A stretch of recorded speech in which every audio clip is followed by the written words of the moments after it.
I can't imagine what it would be like to lose a son or a daughter or a husband or a wife, for that matter, and it pains me.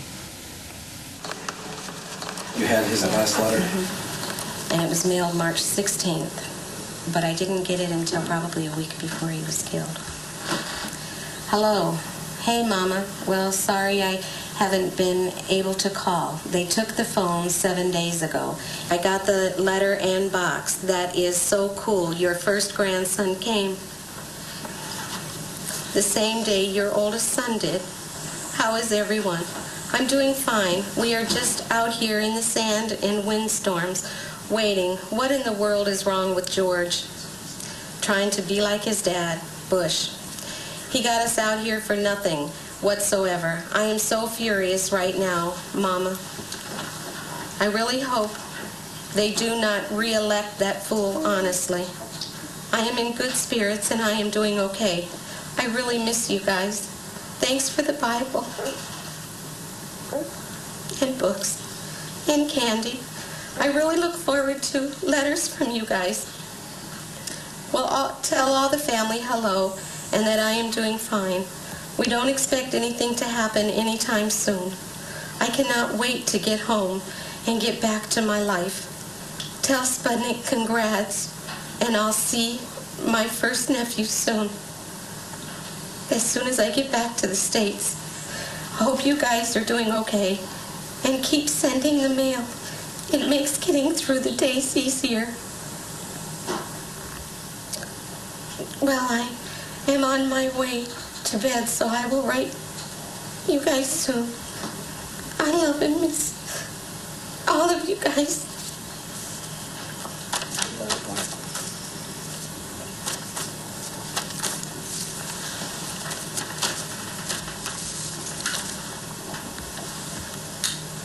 I wanted to be alive, and I can't make him alive.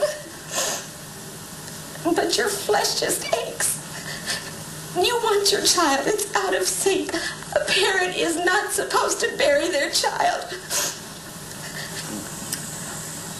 I feel sad for my family because we lost our son. But I really feel sorry for the other families that is losing their kids as we speak. And for what? I don't, that's I guess, the sickening part. For what? You've heard a lot about Halliburton lately. Criticism is okay. We can take it. Criticism is not failure. Our employees are doing a great job. We're feeding the soldiers. We're rebuilding Iraq. Will things go wrong? Sure they will. It's a war zone. We're serving the troops because of what we know, not who we know. Well, let me tell you about Halliburton, the company I ran. I'm very proud of what I did at Halliburton. The people of Halliburton are very proud of what they've accomplished, and I frankly don't feel any need to apologize for the way I've spent my time over the last 5 years as the CEO and chairman of a major American corporation. Yeah, this is also an attempt to divert attention away from the fact they have no energy policy. And as the Secretary of Energy said, we were caught unawares. In the middle of the war, Microsoft, DHL, and other corporations invited Halliburton to a conference to figure out how much money could be made in Iraq. Having worked this effort even since before the invasion, the liberation of Iraq started, you, industry, are definitely a vital part of that effort. We appreciate your interest in this. We need you. Now, lots of you are small businesses and you're struggling. How do we get a piece of this big action? All of you, the big guys, are going to get it, and the rest of us who have subcontracting capability or none at all. USTDA is for you. Once that oil starts flowing and money coming, it's going to be lots of money. It's the second largest reserve of oil in the world. There's no question about how much money is that. I've been getting complaints from Iraqi firms and from American firms that the lack of transparency, the corruption. I think the profits that American companies are making, the main companies, are so overwhelming. I mean, like when you have a line item for $1 million and you subcontract it out for $50,000 or $60,000 or $70,000, that's a huge profit. And it's the American taxpayer that's going to pay for that. And it's going to get better. Start building relationships, because it's going to get much better as the oil flows and their budget increase. And the good news is, whatever it costs, the government will pay you. War is always good for certain companies, I mean, that are in the war, the business of war. We're very proud of the work we're doing, again, in supporting the U.S. government and the U.S. military. And the real heroes of the campaign, the real heroes of the Reconstruction are the men and women of the U.S. Armed Forces. And we're very proud to be any part of that we can in supporting them. Halliburton delivers hot meals, supplies, clean clothing, and communications to our soldiers so they can be a little closer to home. It's a girl! Halliburton, proud to serve our troops. I just read in the paper Halliburton got another contract. Halliburton got another contract. Which is not being contested at all. Because nobody knows. Well, it's in the paper, so somebody knows. But that's after it happens. It's after the fact. It's too late. The United States is now a major player in the Iraqi oil business. American troops guard the oil fields as Texas oil workers assess their potential. So it's a safe environment to work in. We don't feel any risk. We feel like we're being well protected here, or we wouldn't be here. It's no secret. I mean, I make anywhere, I don't know, between $2,000 and $3,000 a month. A Halliburton employee out here driving a bus can make all between $8,000 and $10,000 a month. Explain that one to me. For 40 hours a week, driving the same 2.5-mile route. Go figure. Where's the justification in that? There's no other single area of the world today with the opportunity for business, new business, similar to the opportunity that's available today in Iraq.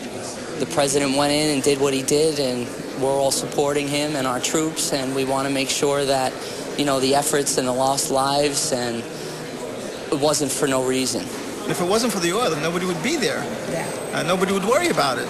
Unfortunately, at least for the near term, we think it's going to be a good situation or a dangerous situation. Good for business, bad for the people. Today on the news, Rumsfeld was saying, and Wolfowitz was saying, oh, the Iraqi people are much, much better off.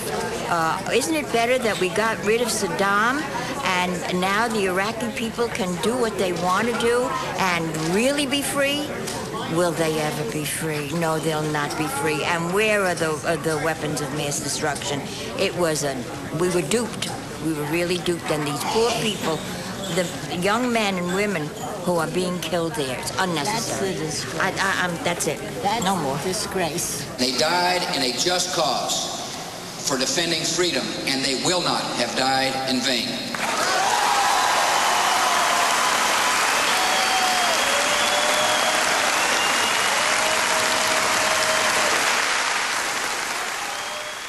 Lila had called to tell me that she was coming down from Flint to Washington, D.C. to attend a jobs conference. On her break, she said she was going to go and pay a visit to the White House.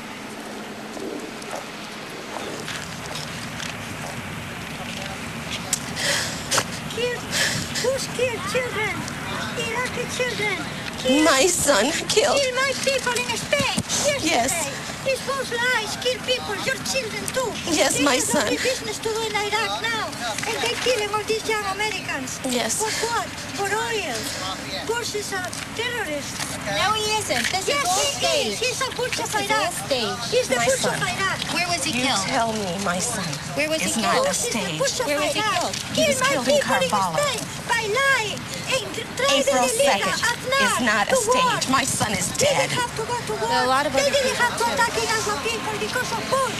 The father look at the Blame Al-Qaeda. What'd that woman yell at you? That I'm supposed to blame the Al-Qaeda. The Al-Qaeda didn't make a decision to send my son to Iraq. Ignorance that we deal with everyday people, because they don't know. People think they know, but you don't know. I thought I knew, but I didn't know.